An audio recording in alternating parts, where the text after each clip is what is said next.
नाज़रीन, पखो भरसा क़दीमी ॻोठ हुसैन बलोच में बरसाती पानी निकाल न थियण ख़िलाफ़ ॻोठाणनि पारां एहतजाजी मुज़ाहिरो कयो वियो।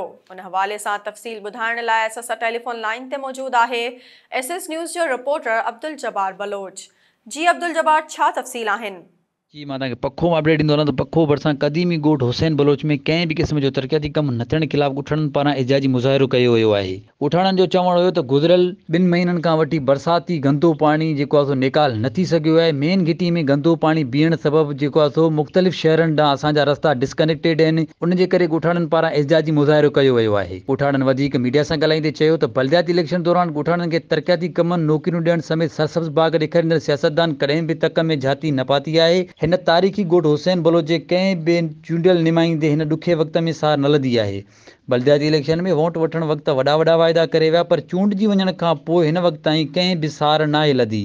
ॻोठ में के बि तरक़ियाती कम न आहिनि थिया। ॻोठ में बरसाती गंदो पाणी बीहण सबबु ॻोठाणा मुख़्तलिफ़ बीमारियुनि में मुब्तला थी विया आहिनि। वधीक ॻोठाणनि चयो त यूसी खैरपुर जूसो में मुग़ैरी बिरादरी जे कंहिं बि ॻोठ में कंहिं बि क़िस्म जो तरक़ियाती कमु न थियो आहे। न बिजली न रोड न ड्रेनेज सिस्टम नई कंहिं क़िस्म जी ॿी फैसिलिटीज़ आहिनि। हिननि पुरज़ोर अपील कंदे चयो आहे त ख़ुदारा असांजे ॻोठनि जे बि सार संभाल लधी वञे। जी।